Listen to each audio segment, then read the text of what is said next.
Welcome back to Wings Nen Training, and today we'll be focusing on Gyo. Now basically what this involves is condensing your aura around your eyes like so, which has the effect of allowing you to see Nen constructs. Now, I want you to give it a go. Focus your aura around your eyes and tell me what it is you see. What's that? A Nen subscribe button for the NewWorldReview, the activation of which would send regular Hunter x Hunter content straight into your YouTube feeds? Interesting. Oh well, I suppose you may as well use your aura to press it then.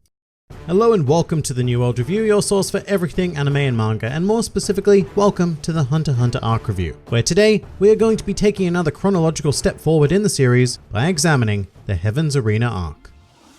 Heaven's Arena is the third arc in the series, consisting of 20 manga chapters and 8 anime episodes of the 1999 adaptation, while the 2011 series played these events out over 10 episodes, primarily contained within the world's greatest combat hotspot. And so right off the bat, I would designate Heaven's Arena as the arc that got me properly invested into Hunter x Hunter. The Hunter exam, it was alright, and the Zoldyck family arc also happened and it was okay, but this is where things really start to kick into gear, because Heaven's Arena introduces so many concepts that would go on to form the core features of Hunter x Hunter going forward, namely being the sheer unbreakable bond of Gon and Killua, as well as everything to do with Nen. In regards to the former though, just before we get bogged down in Nen discussion, yes, it was clear that Gon and Killua had a strong friendship, pretty much from the moment they met during the Hunter exam, but at the same time it was never focused on like it began to be featured in Heaven's Arena, because the series prior to this was really playing up that group dynamic between Kurapika, Leorio, Gon, and Killua. And this arc begins by dispelling that dynamic, never to be seen in Hunter x Hunter again, mind you, and while this is a shame in some ways, it also opens the door to greatness awaiting us, and having this time to focus exclusively on Gon and Killua developing the world's greatest friendship is very much appreciated, especially from the perspective of Killua, because Gon has a clear purpose in Heaven's Arena, which is to get stronger so that he can face Hisoka and return the insult given to him during the Hunter exam. But really Killua's purpose at Heaven's Arena is just to support his first and best friend. I mean, yeah, you can argue that it also does serve the practical goal to earn money and such, and of course earning Nen does become a big driving factor, but ultimately, what keeps Killua in this arc is his support for Gon. I mean, he even refuses to continue his Nen training until Gon is ready to restart his. It's a really beautiful display and a great beginning of far more dramatic events to come in future arcs that result from Killua's role in the story going forward. Just on Gon though, Heaven's Arena also begins to make him truly stand out as a shonen protagonist, because I would say that his portrayal in the Hunter exam and the Zoldyck family arcs made him out to be quite the standard, cookie cutter like figure. He was a classic dumb optimist, innocent and pure, and overly concerned with his friends. Heaven's Arena begins to twist this impression quite a bit and reveals the beginning of a very selfish and even corruptible side to Gon. A primary example of this would be his recklessness and disregard for Wings rules when he signs up for a match against Guido, which could have potentially led to his death. And it's really interesting because when I was seeing this for the first time, it didn't feel all that off, but in retrospect, this really is planting the seed for Gon's eventual downfall, because the thing is, Gon had no reason to fight Guido initially, apart from pure selfishness and lust for battle. And I have a hard time coming up with many other shonen protagonists who would have done something like this, deliberately disobeying a teacher they respect for the pure thrill of combat. And I don't mean that as a criticism of Gon either, in fact it actually makes me enjoy his character far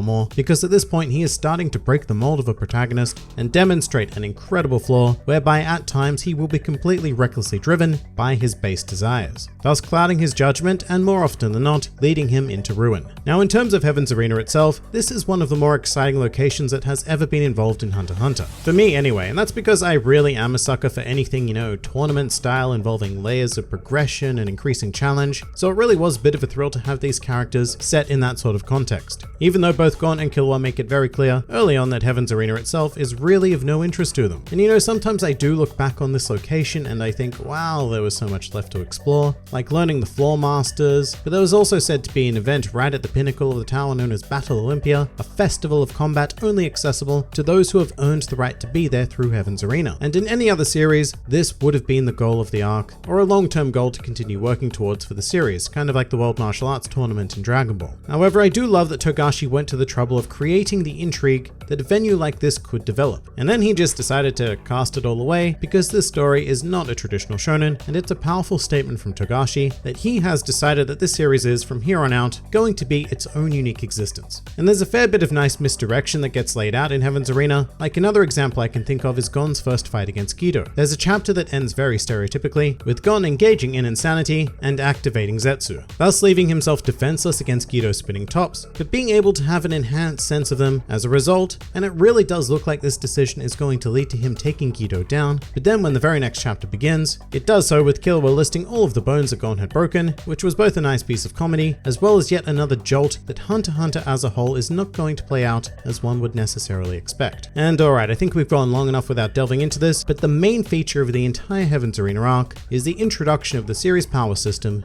being Nen. Now, when I was first going through things, I found Nen to be quite a bombardment of information because it's not a simple system at all, even at its most basic levels. And I don't think that people's understanding of Nen is helped by the fact that it was deliberately sort of misexplained by Wing before he decided to take Gon and Killua on board as his pupils. So it really was a lot to take in, and there are periods in Heaven's Arena of lengthy exposition, all of which you really need to be paying the utmost of attention to because it forms the foundation of the series going forward. So it's not something you can just comfortably skim through, which might not appeal to some because it's the first example of, at times, Hunter x Hunter ceasing to be a fun adventure series and turning into more of a lecture, which can happen quite often on a wide variety of topics, but I do appreciate these foundations much more in retrospect because I know what Togashi would come to build from them. It also probably doesn't help though that Heaven's Arena is certainly the most boring use of Nen that we would see in the series going forward, because actually, you know what I would equate this arc to? Heaven's Arena is kind of like the tutorial level of a game where it's trying to teach you its mechanics in easily digestible stages, and then have you apply them to mock fights before sending you out into the big wide world to build on it. Nen can feel a bit like that at times, and it also doesn't even really begin to showcase the crowning feature of the power system, which is the incredible diversity of Hatsu available to its users, also known more commonly as Nen abilities. And yes, there are a couple, being Hisoka's famous bungee gum, also his texture surprise, and Castro's doppelganger, as well as his tiger fist ability, so there is a little taste of something something, but in my mind, Nen really does not take off until York New City begins, and we start to learn about the maddening ways in which it can be implemented through various combinations, conditions, and of course, the introduction of specialists. Although I do think that Heaven's Arena introduced the concept in a very cool way by showcasing increasingly more powerful versions of Ren, with the first one coming from Zushi, then Wing, and then an overpowering bloodlust effect from Hisoka himself. But the addition of Nen in Heaven's Arena was an incredibly welcome development to the series because it gave Gon a path forward, something to constantly work towards, as well as use as a narrative device to allow a boy with a fishing rod to take on stronger and stronger opponents. And speaking of, one of said opponents would be Hisoka,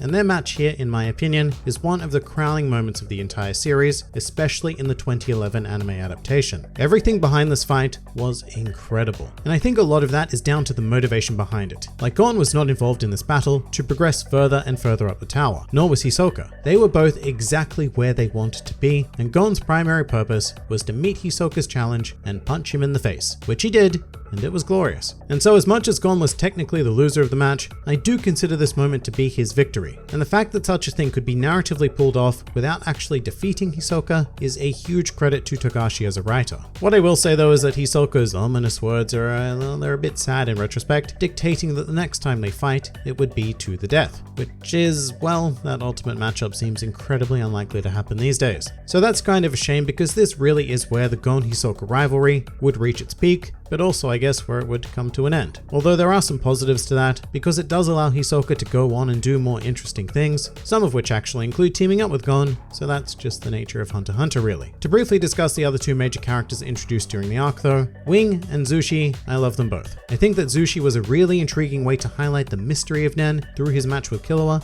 just the fact that Killua was superior to Zushi in every way, yet completely incapable of knocking him out. He was also just a cool kid in general, which is exceedingly rare in any medium, because usually any child characters who are not the protagonist are just annoying as hell, but Zushi is actually quite inspiring, because he just works and works and works. Plus he had some nice moments of comedy to balance him out. As for Wing, he's very much the same. Something of a standard sensei character, with some cool quirks, but an always captivating presence because his appearance is so disarming, looking like a super regular dude bruh, but then being capable of pulling incredible power out of nowhere. And I really do wish we got to see more of Wing in the series in general, so it is always nice to revisit him in Heaven's Arena. Most of the other characters in the arc I can give or take though. I mean, the three primary antagonists, if you want to call them that, being Guido, Sadaso, and Revelt, they're all pretty meh. But at the same time, that's exactly what they were designed to be. These broken shells of humanity who made it to the 200th floor and were violently initiated into the art of Nen. Plus, I guess you could make the argument that Hisoka did serve as the ultimate antagonist in the end anyway, so the flatness of these three can be forgiven. But all around, Heaven's Arena resulted in a huge boost of interest in Hunter x Hunter for me. After this, I eagerly devoured the series until reaching a certain roadblock, which we'll get to, but this arc really is what I would call the beginning of peak Hunter x Hunter. And that pretty much does it for this review of the Heaven's Arena arc. If you enjoyed this video and the content this channel produces in general, then please do consider donating to the New World Review Patreon, because the support of all of you amazing people is what continues to make this channel possible. And if Patreon isn't quite your style, then please do leave this video a like, share, or subscribe, because it also helps support this channel an incredible amount. And if you'd like to join the fun at any time, then please do head over to my Discord server, where a wide array of shenaniganry takes place on a daily basis. And finally, please do comment with your thoughts on the Heaven's Arena arc. This has been the New World Review, and I'll see you next time.